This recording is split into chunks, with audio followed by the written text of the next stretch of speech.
अभी तो इरादों का इम्तिहान बाकी है, अभी तो इरादों का इम्तिहान बाकी है, अभी मंजिल को पाना बाकी है।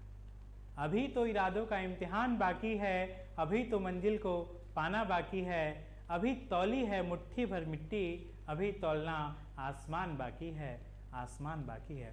तो आइए दोस्तों, हम आपका इस डीएल एकेडमी प्लेटफॉर्म पर हार्दिक स्वागत करते हैं, अभिनंदन करते हैं और वंदन करते हैं, और आशा करते हैं कि जो प्यार और जो सहयोग आपने हमारा विगत कई वर्षों में दर्शाया है वो आगे भी आप हमारे साथ बनाए रखेंगे। तो हम यहाँ पर जो उपस्थित हुए हैं, आपका थ्योरी ऑफ मशीन जो कि मैकेनिकल 5th सेमेस्टर यांत्रिकी अभियंत्रण के 5म सेमेस्टर के छात्रों के लिए यह विषय है थ्योरी ऑफ मशीन, मशीनों का सिद्धांत। उसके बारे में आज हम लोग सिलेबस के इंट्रोडक्शन को जानेंगे, मतलब विषयवार से हमारा परिचय होगा आज कि उस विषय में इस थ्योरी ऑफ मशीन में हमको क्या चीज़ें पढ़नी हैं और क्या चीज़ें कवर करनी हैं। आशा करते हैं कि आपको वीडियो पसंद आएगी। तो चलिए बढ़ते हैं हम थ्योरी ऑफ मशीन के सिलेबस में। तो ये जो स्क्रीन पर आपके शो कर रहा है, ये है आपका थ्योरी ऑफ मशीन का सिलेबस, जिसको हमको क्या करना है, इस आने वाले कुछ महीनों में, कुछ हफ्तों में कवर करना है। पहला जो आपका टॉपिक है उसका नाम है सिंपल मैकेनिज्म, सरल यंत्र विन्यास। इस पहले चैप्टर में हम लोग जानेंगे कि मैकेनिज्म क्या होता है।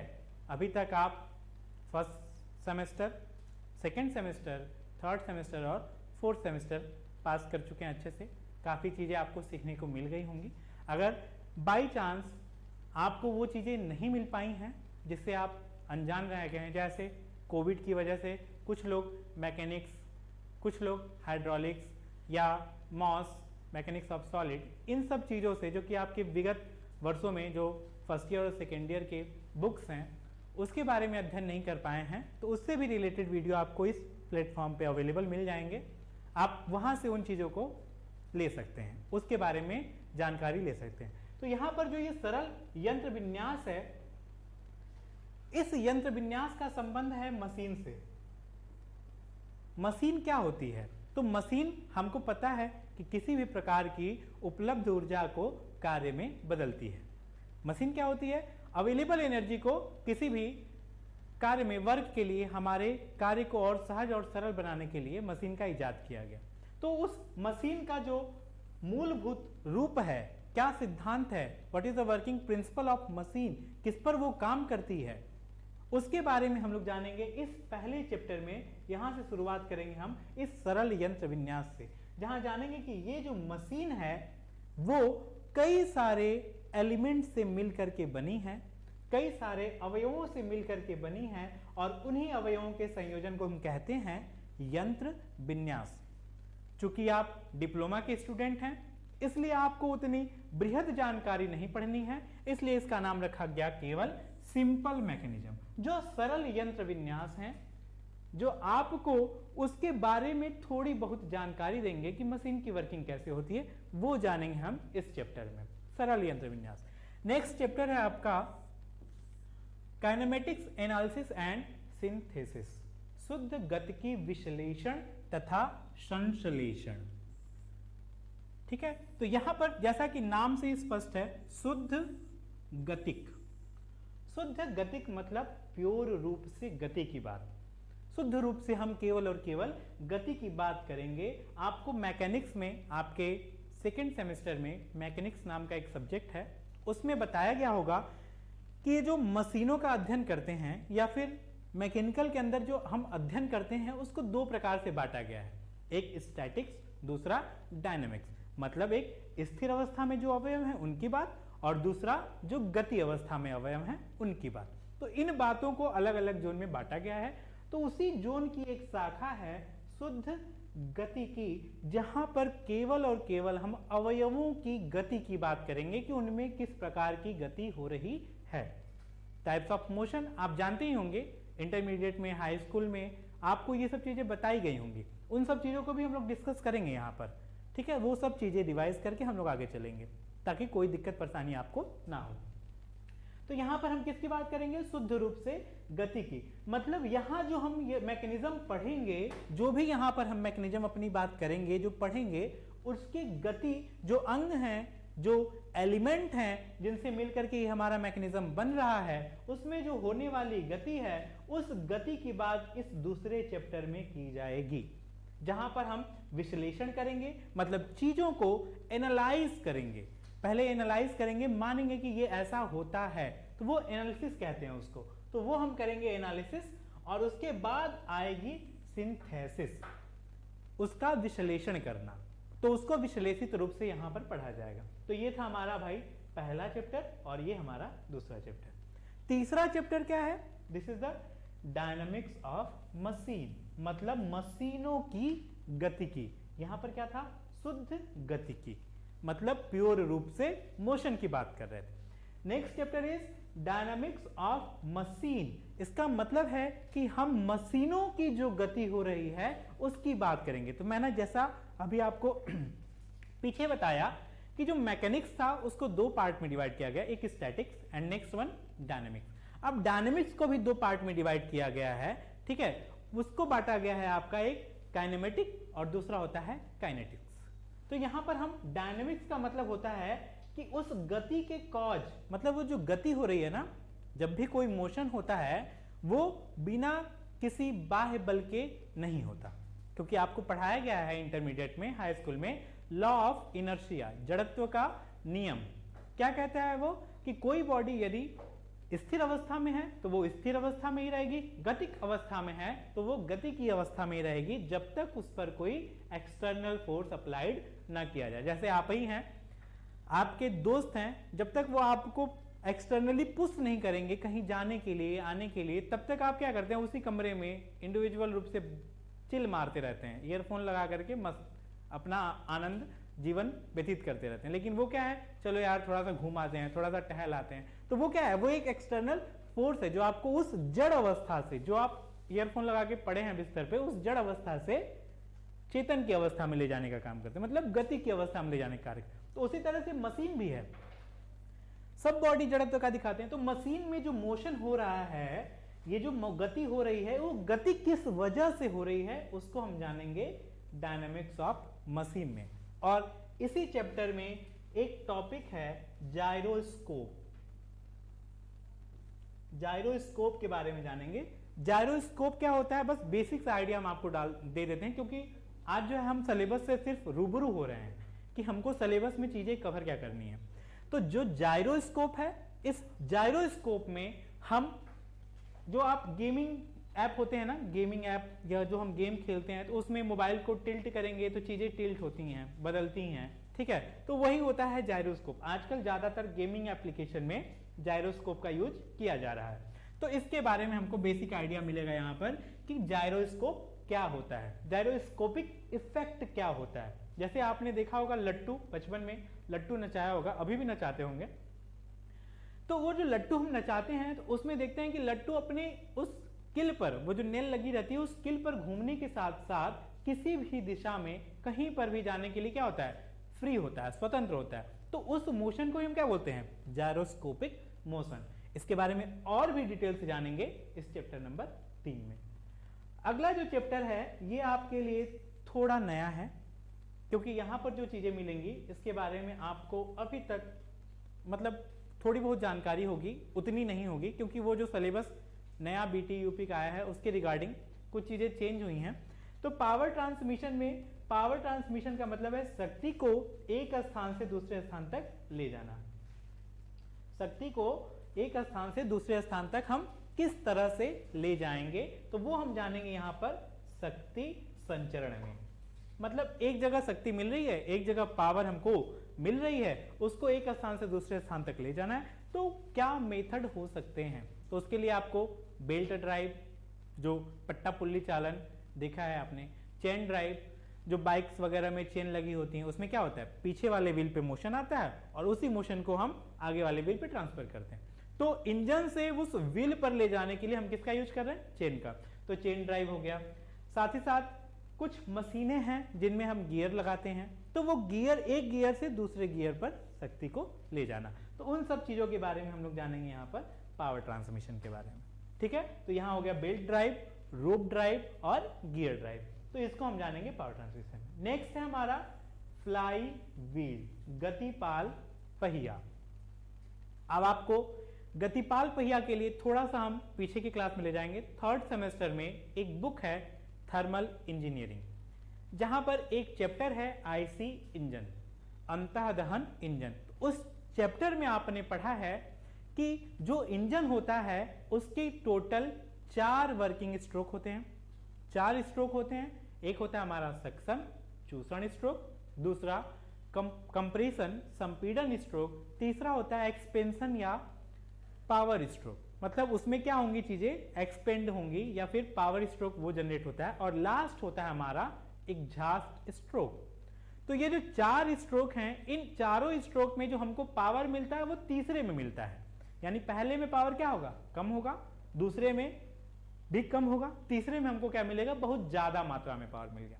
तो हमको नहीं चाहिए था तीसरे में इतना ज्यादा, लेकिन वहां पर क्या आ गया, ज्यादा आ गया। तो उस पहले, दूसरे और चौथे में जहां पर हमको कमी हो रही है, वहां पर क्या करेंगे, इसको इक्वली डिस्ट्रीब्यूट करेंगे। तो ये जो हमारा फ्लाईव्हील है ना, जैसे हमारे घर में हमारी मम्मी होती हैं, वैसे ये फ्लाईव्हील है इंजन का। जैसे वो सब बच्चों को शेयर करती हैं बराबर बराबर, जो भी चीजें होती हैं सबको मिल बांट के देती हैं, सब खाते हैं। 4 बच्चे हैं तो चारों बच्चों को समान मिलेगा। उसी तरह से ये जो फ्लाईव्हील है ये भी क्या करता है, हमको पावर चाहिए समान, क्योंकि हमको जब मशीन चलानी है तो ऐसा तो नहीं है कि अभी मशीन चली फिर बंद, फिर चली फिर बंद। मशीन को हमको क्या लेना है, कंटिन्यूअसली वर्क पे लेना है। तो कंटिन्यूअसली जब वर्क में लेना है तो वो फ्लाईव्हील क्या करेगा, उस पावर स्ट्रोक की जो एक्स्ट्रा एनर्जी है उसको अपने अंदर स्टोर कर लेगा, और जब जिस बच्चे को जरूरत पड़ेगी उस बच्चे को वो देगा। तो पावर स्ट्रोक से पावर आया और वो किसको दिया, सक्शन स्ट्रोक को, कंप्रेशन स्ट्रोक को और एग्जॉस्ट स्ट्रोक को। तो फ्लाईव्हील क्या करता है, अपने मोशन को, मतलब जो पावर मिल रहा है उसको इक्वली डिस्ट्रीब्यूट करता है, समान रूप से, ताकि हमको एनर्जी निरंतर मिलती रहे, ना उसमें कमी हो ना अधिकता हो। जब ज्यादा होगा तो उसको अपने अंदर स्टोर कर लेगा, और जब कम होगा तो उसी स्टोर की गई एनर्जी को आगे हमको प्रोवाइड कर देगा। ठीक है, तो दिस इज द फ्लाईव्हील। इसमें हम जानेंगे टाइप्स ऑफ फ्लाईव्हील क्या होता है। नेक्स्ट है आपका कैम एंड फॉलोअर। अब कैम और फॉलोअर, कैम एंड फॉलोअर आपके लिए बिल्कुल ही नया नाम है। सुना होगा कुछ लोगों ने, ऐसा नहीं कह सकते कि मतलब नया है, लेकिन कुछ लोगों के लिए क्या है, बिल्कुल ही नया है। What is the cam, what is the follower.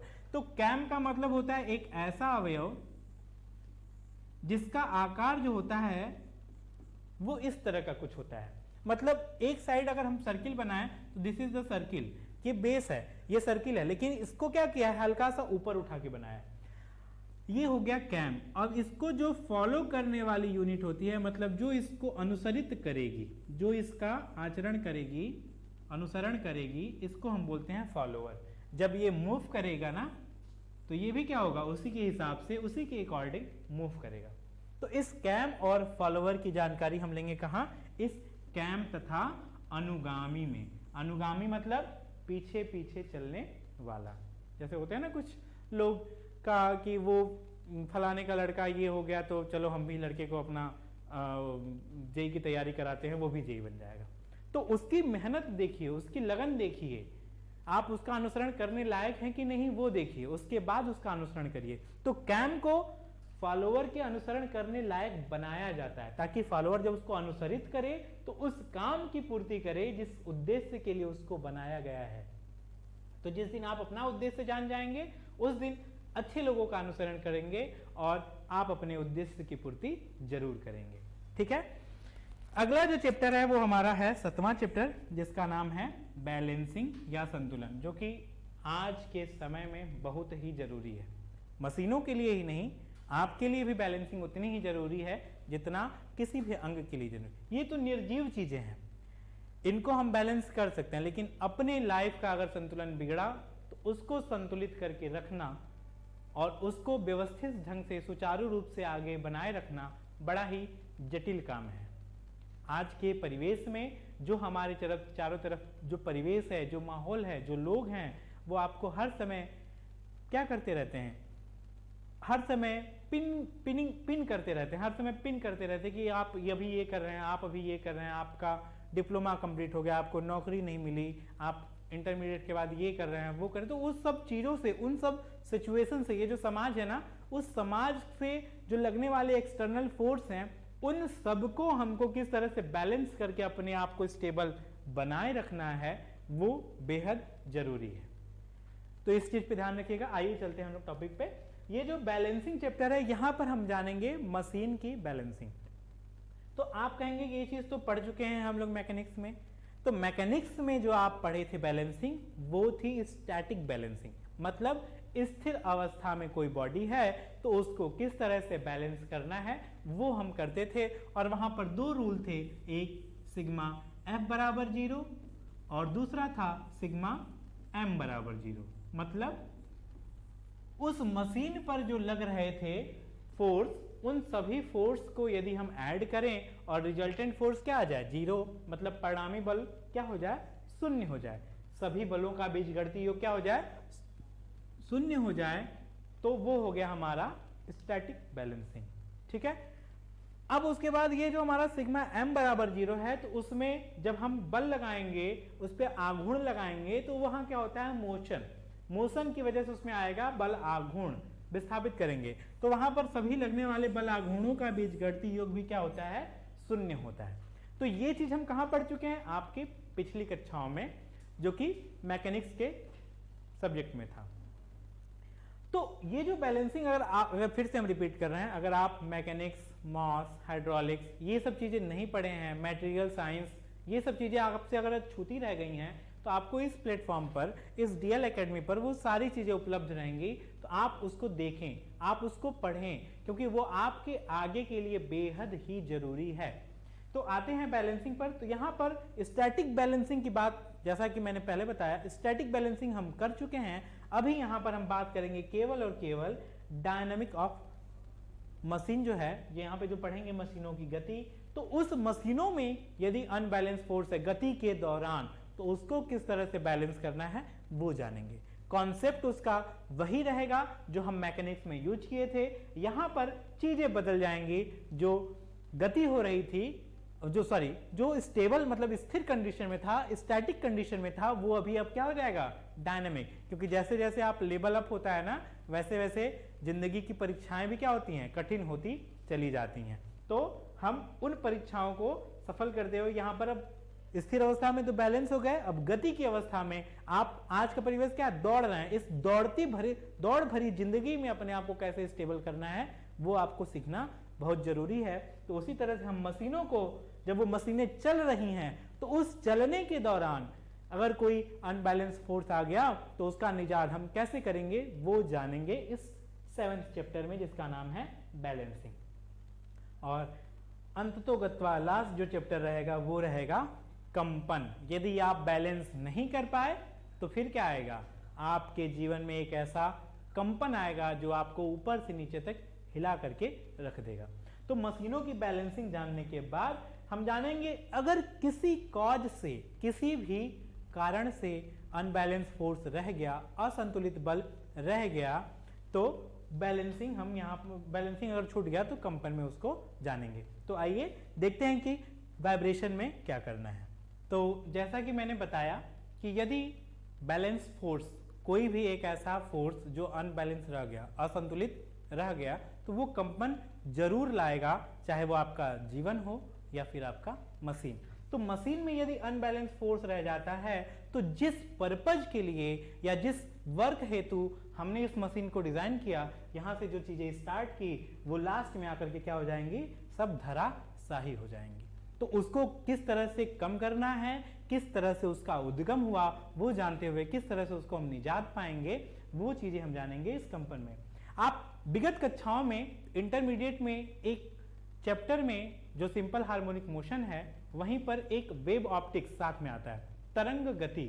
वहां पर आप जाने होंगे कि एक होती है घटना अनुनाद की, रिजोनेंस कहते हैं जिसे, जो बोला जाता है आपको कि कदम ताल करते हुए पुल पार करते समय सैनिकों को रोक देते हैं। क्यों रोक देते हैं? क्योंकि वो जो मॉलिक्यूल्स हैं उस पुल के जो कण हैं वो वाइब्रेट कर रहे होते हैं। अगर उनकी फ्रीक्वेंसी, उस कंपन की फ्रीक्वेंसी उन पुल पर चलने वाले सैनिकों की फ्रीक्वेंसी से मिल गई तो वो पुल क्या हो जाएगा? वहीं टूट जाएगा। तो उसी तरह से अगर आप कंपन को कम नहीं करेंगे तो अगर उसमें अनुनाद इतना ज्यादा हुआ कि कंपन इतना ज्यादा हुआ कि अनुनाद की घटना हो गई तो वो मशीन क्या कर जाएगा? उस वर्क की पूर्ति नहीं कर पाएगा। तो जैसा मैंने पहले ही बताया कि मशीनों के साथ साथ आपके जीवन में भी उस हर अनबैलेंस फोर्स को हटाना जरूरी है जो आपके मार्ग में, आपके प्रगति के पथ पर अवरोधक हैं, बाधक हैं। उन सब से प्रभावित हुए बिना अपनी जिंदगी को एंजॉय करते रहिए, क्योंकि किसी की भी सफलता के पीछे कड़ी मेहनत होती है। अगर आपने इरादा कर लिया है, भरोसा कर लिया है कि हमको ये काम करना है, वो जज्बा जिस दिन आपके अंदर आ जाएगा आप उस कार्य को करके रहेंगे। क्योंकि अगर अंधकार को हरने का निश्चय मनुष्य कर लेता है, अंधकार को हरने का निश्चय मनुष्य कर लेता है तो एक अकेला जुगनू भी सारे तम को हर लेता है, सारे तम को हर लेता है। तो आई होप आपको ये वीडियो आज का अच्छा लगा होगा और आशा करते हैं कि यहाँ पे इस प्लेटफॉर्म से अगर आप जुड़े रहेंगे तो आपको हर दिन नई अनुभूति होगी, नया आत्मविश्वास जगेगा, नई चुनौतियों का सामना करने का आपको एक मार्ग मिलेगा। और जैसा कि हमारा स्लोगन है, भविष्य जो है आपका वो सुनहरा बनेगा, उसमें नए पंख लगेंगे। तो उस स्लोगन को हम लोग आगे अपनी जिम्मेदारी के साथ पूरा करेंगे, क्योंकि बादलों की ओट से सूरज निकलना बाकी है, सफर जारी है, वक्त बदलना बाकी है। तो हमारा ये सफर आपके साथ जारी रहेगा। हम मिलेंगे आपसे अगली क्लास में इसी के आगे की वीडियो के साथ। तब तक के लिए हमसे जुड़े रहिए, हमारे वीडियो को लाइक करिए, चैनल को सब्सक्राइब करिए और जो दोस्त मित्र यार आपके अन्य किसी भी संस्था में अगर हैं तो उनसे भी आप इन चीज़ों को शेयर करिए। और हम मिलेंगे अगली कक्षा में, तब तक के लिए धन्यवाद।